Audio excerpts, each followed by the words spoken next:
नमस्कार दोस्तों, स्वागत है आप सभी का पाथफाइंडर पर। इस तस्वीर को ध्यान से देखिए। ये दोस्तों तस्वीर है भारत के खुद से इंडिजिनसली बनाए हुए क्रायोजेनिक इंजन की, और ये वही वाला इंजन है जो दोस्तों भारत अपने सबसे ज्यादा शक्तिशाली space launch vehicle GSLV mark 3 की तीसरी स्टेज में भी इस्तेमाल करता है। और ये वैसे तो हम जानते हैं कि ऑलरेडी एक बहुत ही ज्यादा शक्तिशाली इंजन है जो कि भारत ने ऑलरेडी बनाया हुआ है, जिसको हमने ऑलरेडी हमारे बड़े बड़े मिशंस में इस्तेमाल भी किया है। लेकिन अब दोस्तों इसी क्रायोजेनिक इंजन के खेमे से एक बहुत ही ज्यादा शानदार खबर सामने आ रही है, बिकॉज अब हमने क्रायोजेनिक इंजन में एक ऐसी टेक्नोलॉजी को सक्सेसफुली टेस्ट कर लिया है जिसके माध्यम से बताया जा रहा है कि अब यही वाला जो क्रायोजेनिक इंजन है इसको अब हम लोग हमारे गगनयान मिशन के लिए भी इस्तेमाल करने वाले हैं। आप लोग यहाँ पे देख सकते हैं, खबर कल ही सामने आई है। ISRO finally successfully completes the ignition trial of the indigenous cryogenic engine। ISRO ने अपनी खुद की प्रेस रिलीज में भी इस चीज को यहाँ पे बताया है। आप लोग देख सकते हैं, प्रिपेयरिंग फॉर इन फ्लाइट री इग्निशन, जो इसका वैक्यूम में इग्निशन ट्रायल है क्रायोजेनिक इंजन का, उसको यहाँ पे सक्सेसफुली पूरा कर लिया गया है। इसकी तस्वीरें भी सामने आई हैं, या फिर से देख सकते हैं दोस्तों, वही वाला क्रायोजेनिक इंजन है जिसकी हम लोग बात कर रहे हैं। और इसकी जो इन फ्लाइट में जो इसकी री इग्निशन की ट्रायल्स हैं, इसको यहाँ पर सक्सेसफुली पूरा किया गया है ना। वैसे तो इसके बहुत सारी चीजें हम लोग डिस्कस करेंगे कि एग्जैक्टली ये ट्रायल्स जो हैं ये कैसे करी गई हैं, इसके क्या क्या फायदे हमें होने वाले हैं। लेकिन अगर मैं आपको बहुत ही सिंपल लेमैन टर्म्स में इस चीज को समझाने का प्रयास करूं तो बेसिकली हमने जो यहां पर अचीव कर लिया है, ये दोस्तों हमारे गगनयान मिशन के लिए जिस इंजन रिक्वायरमेंट की हमें यहां पर जरूरत थी, वो अब हमारे द्वारा यहां पे सक्सेसफुली कंडक्ट कर लिया गया है। अगर आप गगनयान मिशन को देखें तो बेसिकली अगर बहुत ही सिंपल तरीके से इसको समझा जाए तो सबसे पहले हमारा जो रॉकेट है वो यहां से लॉन्च होगा।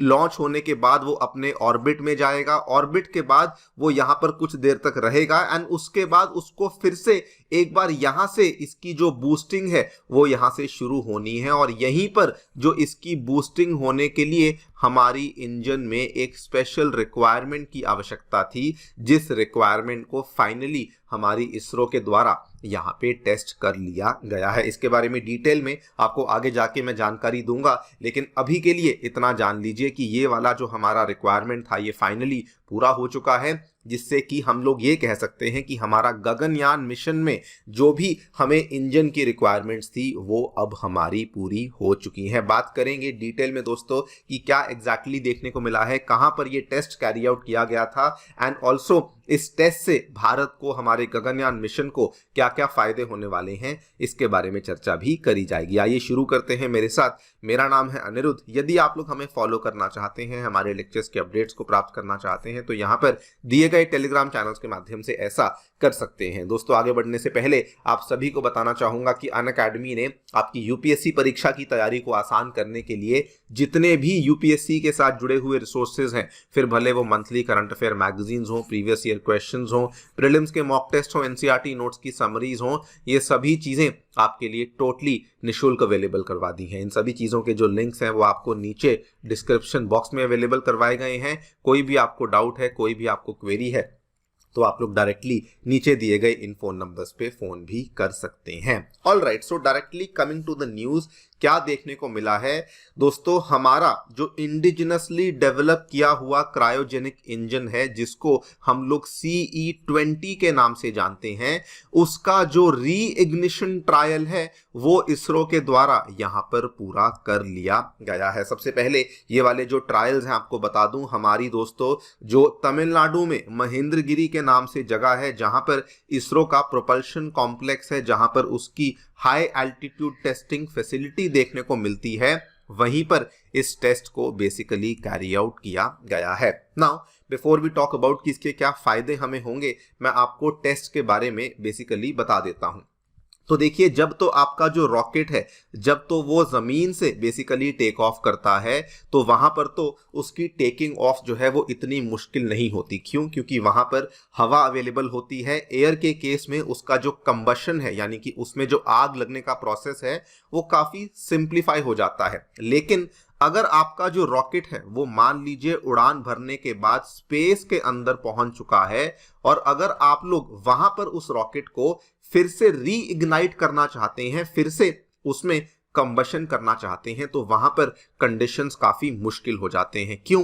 बिकॉज स्पेस में दोस्तों आपको मालूम होगा कि वहां पर जाके कंडीशंस वैक्यूम वाले बन जाते हैं। तो इसीलिए वहां पर जाकर के किसी भी चीज में आग लगाना या फिर कंबशन को क्रिएट करना, ये बहुत ही ज्यादा कठिन बन जाता है। और यही चीज को इस टेस्ट में कैरी आउट किया गया है कि इन्होंने वैक्यूम कंडीशंस में एक मल्टी एलिमेंट इग्नाइटर के माध्यम से इन ट्रायल्स को कैरी आउट किया, जिन्होंने बेसिकली क्या किया कि जो वैक्यूम कंडीशंस है स्पेस की, उसी को इन्होंने यहाँ पे सिमुलेट किया है। और ये इन्होंने सक्सेसफुली कैरी आउट करके दिखाया कि हम लोग वैक्यूम कंडीशंस में भी अगर चाहें तो हमारे क्रायोजेनिक इंजन को हम लोग रीइग्नाइट कर सकते हैं, हम लोग उसको रीस्टार्ट कर सकते हैं। आप लोग देखिए, इस चीज को लेकर जो कमेंट्री है वो भी काफी पॉजिटिव आई है कि during the test the engine ignition thrust chamber जो है उसको कैरी आउट किया गया था मल्टी एलिमेंट इग्नाइटर के माध्यम से वैक्यूम कंडीशंस में, एंड उसी के चलते हमने यहाँ पे देखा कि हमारा जो क्रायोजेनिक इंजन है वो रीस्टार्ट होने में बेसिकली सक्षम हो चुका है। नाउ ये क्यों बहुत ही बड़ा माइलस्टोन बन जाता है? सबसे बड़ी बात तो दोस्तों ये वाला जो टेस्ट है, like I just told you, कि ये साइंटिफिकली इसको कैरी आउट करना ही अपने आप में एक बहुत बड़ी अचीवमेंट मानी जाती है। दुनिया में कुछ ही कंट्रीज हैं जो कि इस तरह के टेस्ट को यहाँ पर अचीव कर पाई हैं। और यहाँ पर जो अप्रोच अपनाई गई है वो भी एक इस तरह की अप्रोच अपनाई गई है कि इसरो ने आश्वासन दिया है कि रीइग्नाइट होने के बाद जो थ्रस्ट चेंबर है उसको तो पावर मिलेगी ही मिलेगी, और जो गैस जनरेटर है उसको भी यहाँ पर पावर मिलेगी। यानी कि बड़ी आसानी से हम लोग हमारे कंप्लीट इक्विपमेंट को हवा में जाकर के भी अब वहां पर बूस्ट दे सकते हैं। दूसरी बड़ी बात कि ये बहुत बड़ा अचीवमेंट क्यों बन जाता है दोस्तों, इसमें जो थ्रस्ट लेवल्स हम लोग वैक्यूम कंडीशंस में भी थ्रस्ट लेने के बाद जो अचीव कर पाएंगे, they are almost from 19 ton to लेके 22 टन तक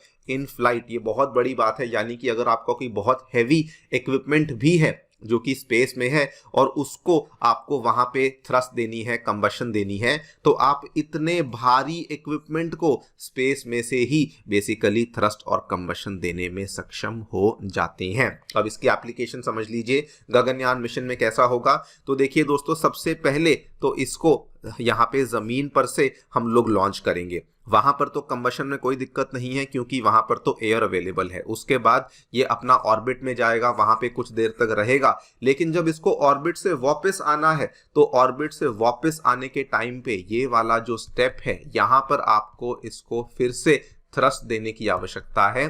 लेकिन यहाँ पर ये कठिनाई बन जाती थी because of the vacuum conditions. लेकिन अब दोस्तों वो वाली कठिनाई खत्म हो जाएगी बिकॉज ये वाला जो इंजन है इसकी टेस्टिंग आपने वहां पर कर ली। तो वैसे तो देखिए गगनयान मिशन में कई सारी कॉम्प्लेक्सिटीज हैं जिनको हमें अचीव करना है, लेकिन कम से कम जो ये सबसे बड़ी कॉम्प्लेक्सिटी थी जिसमें हमें उसका इंजन तैयार करना था, वो दोस्तों अब फाइनली यहाँ पर तैयार हो चुका है। और ये इसलिए भी बड़ी अचीवमेंट बन जाती है बिकॉज इससे हमारे गगनयान मिशन को बहुत बड़ा बूस्ट मिलेगा। पिछले 4 साल से लगातार डिले होता जा रहा है। जो मिशन दोस्तों 2022 में होने वाला था वो 22 के बाद 23 में चला गया, 24 में चला गया, 25 में चला गया, और अब बल्कि न्यूज आ रही है कि ये वाला जो मिशन है ये 2026 के पहले हम लोग इसको लॉन्च नहीं करने वाले हैं। सो होपफुली ये वाली जो डेवलपमेंट है इससे हमारे गगनयान मिशन को एक बहुत बड़ा बूस्ट यहाँ पर मिलना चाहिए। वैसे आपको बता दूं कि इसके साथ ही इंडिया एक एलीट क्लब में भी एंट्री कर जाता है बिकॉज दुनिया में केवल 3 ही ऐसे देश हैं